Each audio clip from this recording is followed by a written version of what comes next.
ಆತ್ಮೀಯ ವೀಕ್ಷಕರೇ, Royce and creations YouTube ಚಾನಲ್ಗೆ ನಿಮಗೆ ಸ್ವಾಗತ. ಇಂದಿನ ಈ ವಿಡಿಯೋದಲ್ಲಿ 7ನೇ ತರಗತಿಯ ದ್ವಿತೀಯ ಸಂಕಲನಾತ್ಮಕ ಮೌಲ್ಯಮಾಪನ SA2 ಪ್ರಶ್ನಪತ್ರಿಕೆ ಮಾರ್ಚ್ 2026 ಗಣಿತ ವಿಷಯದ ಮಾದರಿ ಪ್ರಶ್ನಪತ್ರಿಕೆಯನ್ನು ಅವುಗಳ ಸಂಪೂರ್ಣ ಉತ್ತರಗಳೊಂದಿಗೆ ವಿಶ್ಲೇಷಣೆ ಮಾಡ್ತಾ ಇದ್ದೀವಿ. ಯಾರೆಲ್ಲ ಮೊದಲ ಬಾರಿ ನಮ್ಮ ಚಾನಲ್ ನೋಡ್ತಾ ಇದ್ದೀರಾ ಸಬ್ಸ್ಕ್ರೈಬ್ ಮಾಡಿ ಹಾಗೂ ನಿಮ್ಮ ಫ್ರೆಂಡ್ಸಿಗೆ ಶೇರ್ ಮಾಡಿ. ಇದೇ ರೀತಿಯ ಪ್ಯಾಟ್ರನಲ್ಲಿ ಕೆಲವೊಂದು ಎಕ್ಸ್ಟ್ರಾ ಲೆಕ್ಕಗಳನ್ನು ಸಹ ಬರೆದು ಪ್ರಾಕ್ಟೀಸ್ ಮಾಡಿಕೊಂಡು ಎಕ್ಸಾಮ್ಗೆ ಪ್ರಿಪೇರ್ ಆಗಿ ಅಂತ ಹೇಳ್ತಾ ವಿಡಿಯೋನ ಪ್ರಾರಂಭಿಸ್ತಾ ಇದ್ದೀವಿ. ಫಸ್ಟ್ ಮೇನ್ ಕೆಳಗಿನ ಪ್ರತಿಯೊಂದು ಪ್ರಶ್ನೆಗೆ ಅಥವಾ ಅಪೂರ್ಣ ಹೇಳಿಕೆಗೆ 4 ಆಯ್ಕೆಗಳನ್ನು ನೀಡಲಾಗಿದೆ. ಸರಿಯಾದ ಪರ್ಯಾಯವನ್ನು ಆರಿಸಿ ಮತ್ತು ಅದರ ವರ್ಣಮಾಲೆಯನ್ನು ಅಕ್ಷರದೊಂದಿಗೆ ಸಂಪೂರ್ಣ ಉತ್ತರವನ್ನು ಬರೆಯಿರಿ ಅಂತ ಇದೆ. ಇಲ್ಲಿ 4 ಪ್ರಶ್ನೆಗಳಿರ್ತದೆ ಮಕ್ಕಳ. ಫಸ್ಟ್ ಕ್ವಶನ್, 2/3 ಅನುಪಾತದಲ್ಲಿ ಬರೆದಾಗ. ಸೊ 2/3 ಅನುಪಾತದಲ್ಲಿ ಬರೀಬೇಕಾದ್ರೆ 2:3 ಆಗಿರುತ್ತೆ ಮಕ್ಕಳ. ಹಾಗಾಗಿ ಆಪ್ಷನ್ ಏನಲ್ಲಿರುವ ಆನ್ಸರ್ ಕರೆಕ್ಟ್ ಆಗಿದೆ. ಏನು ಮೇಲಿದೆಯೋ ಅಂಶದಲ್ಲಿ ಏನಿದೆಯೋ ಅದೇ ಫಸ್ಟ್ ಬರೋದು, ಛೇದದಲ್ಲಿರೋದು ಆಮೇಲೆ ಬರ್ತದೆ. ನೆಕ್ಸ್ಟ್ 2ನೇ ಪ್ರಶ್ನೆ, ವೃತ್ಕ್ರಮವಿಲ್ಲದಿರುವ ಭಾಗಲಬ್ಧ ಸಂಖ್ಯೆ ಅಂತ ಕೇಳಿದ್ದಾರೆ. ಸೊ ಆಬ್ವಿಯಸ್ಲಿ ವೃತ್ಕ್ರಮ ಇಲ್ದಲೇ ಇರೋವಂಥದ್ದು. ಇಲ್ಲಿ 4 ಆಪ್ಷನ್ ಕೊಟ್ಟಿದ್ದಾರೆ. -1, 0, 3/5 1. ಸೊ 1, 3/5 -1ಕ್ಕೆಲ್ಲ ವೃತ್ಕ್ರಮ ಬರೀಬೋದು, ಆದರೆ 0ಗೆ ಬರೀಲಿಕ್ಕಾಗಲ್ಲ. ಹಾಗಾಗಿ option 0. So B is the right answer. 3ನೇ ಪ್ರಶ್ನೆ, ವೃತ್ತಾಕಾರ ವಲಯದ ಸುತ್ತಲಿನ ಒಟ್ಟು ದೂರ ಅಂತ ಕೇಳಿದ್ದಾರೆ. ಸೊ ವೃತ್ತಾಕಾರದ ವಲಯದ ಸುತ್ತಲಿನ ಒಟ್ಟು ದೂರವನ್ನು ಏನಂತ ಹೇಳಿ ಕರಿತೀವಿ? ಸೊ ಇಲ್ಲಿ ವಿಸ್ತೀರ್ಣ, ಪರಿಧಿ, ಕಂಸ, ಜ್ಯಾ ಅಂತ ಹೇಳಿ ಕೊಟ್ಟಿದ್ದಾರೆ ಮಕ್ಕಳ. ಆ್ಯಕ್ಚುಲಿ ಅದು ಪರಿಧಿ ಆಗಿರ್ತದೆ ಮಕ್ಕಳ. ವೃತ್ತಾಕಾರ ವಲಯದ ಸುತ್ತಲಿನ ಒಟ್ಟು ದೂರ, ಈ ದೂರವನ್ನೇ ನಾವು ಪರಿಧಿ ಅಂತ ಹೇಳಿ ಕರೆಯೋದು. ಸೊ ಒಳಭಾಗದಲ್ಲಿ ಬರುವಂಥದ್ದು ಕಂಸ, ಜ್ಯಾ ಅವೆಲ್ಲ. ಹಾಗಾಗಿ ಪರಿಧಿ ಇಸ್ ದ ರೈಟ್ ಆನ್ಸರ್. 4ನೇ ಪ್ರಶ್ನೆ, ಘಾತ ಸಂಖ್ಯೆ 5/2 ಘಾತ ಸೂಚಿ ಕೇಳಿದ್ದಾರೆ. ಸೊ ನಮಗೆ ಘಾತ ಸೂಚಿ ಅಂತ ಹೇಳಿದರೆ ಗೊತ್ತಿದೆ, ಅದು 2. ನಿಮಗೆ ಇದು ನೆನ್ಪಿಟ್ಕೊಂಡಿರಿ. ಎ ಘಾತ ಎಕ್ಸ್ ಅಂತ ತೆಗೆದುಕೊಂಡ್ರೆ ಎಕ್ಸನ್ನು ಘಾತ ಸೂಚಿ ಅಂತೀವಿ, ಎ ಅನ್ನು ಆಧಾರ ಸಂಖ್ಯೆ ಅಂತೀವಿ. ಹಾಗಾಗಿ 2 is the right answer. Next second main, ಬಿಟ್ಟ ಸ್ಥಳ ತುಂಬಿರಿ. ಇಲ್ಲಿ 4 ಪ್ರಶ್ನೆಗಳಿದೆ. ಚೌಕದ ಪರಿಭ್ರಮಣ ಸಮಿತಿಯ ಕ್ರಮ ಅಂತ ಕೇಳಿದ್ದಾರೆ. ಸೊ ಚೌಕದ ಪರಿಭ್ರಮಣ ಸಮಿತಿಯ ಕ್ರಮ 4 ಆಗಿರ್ತದೆ ಮಕ್ಕಳ. ಹಾಗಾಗಿ 4 ಇಸ್ ದ ರೈಟ್ ಆನ್ಸರ್. ಗೋಳಕ್ಕೆ ಒಂದು ಉದಾಹರಣೆಯನ್ನು ಕೇಳಿದ್ದಾರೆ. ಸೊ ಗೋಳಕ್ಕೆ ಉದಾಹರಣೆ ಚೆಂಡು ಅಂತ ಹೇಳಿ ನೀವು ಬರಿಬೋದು. ಸೊ ಹಾಗಾಗಿ ಚೆಂಡು is the right answer. Next ಅಲ್ಲಿ ಚೌಕದ ಚಿತ್ರ ಕೊಟ್ಟಿದ್ದಾರೆ. ಈ ಜಾಗದಲ್ಲಿ ಹಾಕಬೇಕಾದಂತಹ ಸೂಕ್ತ ಚಿಹ್ನೆ. ಇಲ್ಲಿ ನಮಗೆ ಹಾಕಬೇಕಾದಂಥ ಸೂಕ್ತ ಚಿಹ್ನೆ ಕೇಳಿದ್ದಾರೆ. ಇದರಲ್ಲಿ ಯಾವುದು ದೊಡ್ಡದು ಚಿಕ್ಕದು ಅಥವಾ ಸಮಾನ ನೋಡಬೇಕು.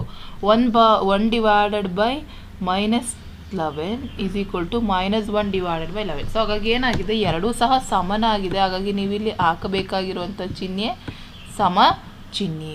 ಅರ್ಥ ಆಗ್ತಿದೆಯಲ್ಲ? ನೀವು ಇಲ್ಲಿ ಹಾಕಬೇಕಾಗಿರೋದು ಸಮ ಚಿಹ್ನೆ. ಎರಡೂ ಸಹ ಸಮಾನ ಆಗಿದೆ. ನೆಕ್ಸ್ಟ್, ಸಮಾಂತರ ಚತುರ್ಭುಜದಲ್ಲಿ ಪಾದಕ್ಕೆ ಎಳೆದಂತಹ ಲಂಬ ರೇಖೆಯನ್ನು ಡ್ಯಾಶ್ ಅಂತ ಹೇಳಿ ಕರಿತೀವಿ. ಅದನ್ನ ಸಮಮಿತಿ ಅಕ್ಷ ಅಂತ ಹೇಳಿ ಕರೆಯುವಂಥದ್ದು. ಹಾಗಾಗಿ ಸಮಮಿತಿ ಅಕ್ಷ ಅಂತ ಬರೀಬೇಕು.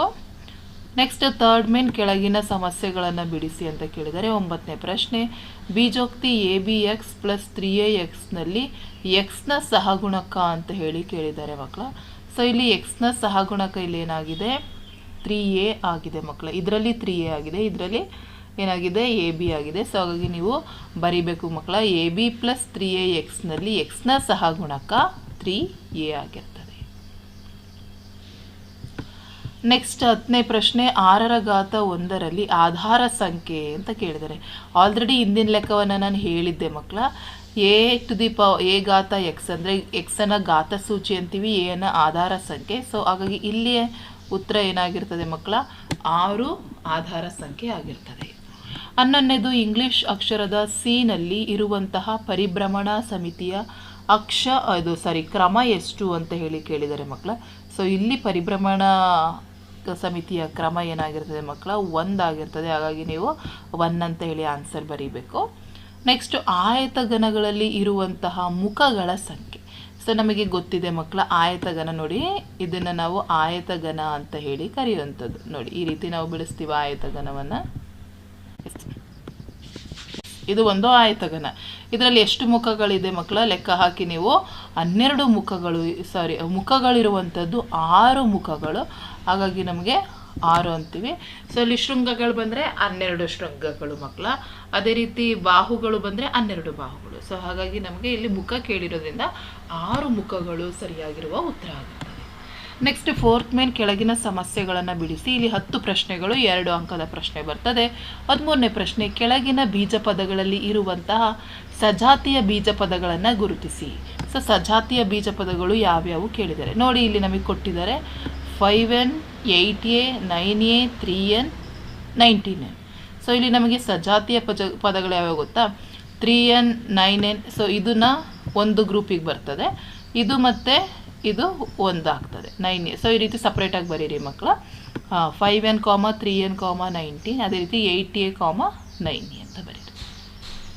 ನೆಕ್ಸ್ಟ್ 14ನೇ ಪ್ರಶ್ನೆ, ಲಂಬ ಸಮಿತಿಯ ಅಕ್ಷವನ್ನು ಹೊಂದಿರುವಂತಹ ಇಂಗ್ಲಿಷ್ ವರ್ಣಮಾಲೆಯ 4 ಅಕ್ಷರಗಳನ್ನು ಹೆಸರಿಸಿ. ಸೊ ಲಂಬ ಸಮಿತಿ ಅಂತ ಬಂದಾಗ ನಮಗೆ ABOHI. ಸೊ ಇದಿಷ್ಟು ಸಹ ಲಂಬ ಸಮಿತಿಗೆ ಬರುವಂತಹದ್ದು. 15ನೇ ಪ್ರಶ್ನೆ, 20%ನ 10 ಲೀಟರ್ ಎಂದರೆ ಎಷ್ಟು ಕಂಡುಹಿಡಿಯಿರಿ ಅಂತೇಳಿ ಕೇಳಿದ್ದಾರೆ. 20% ಇಂಟು 10 ಮಾಡೋಣ ಮಕ್ಕಳ. 20% ಅಂದರೆ 20 ಭಾಗಿಸು 10 ಗುಣಿಸು 10. ಸೊ ಹಾಗಾಗಿ 0 0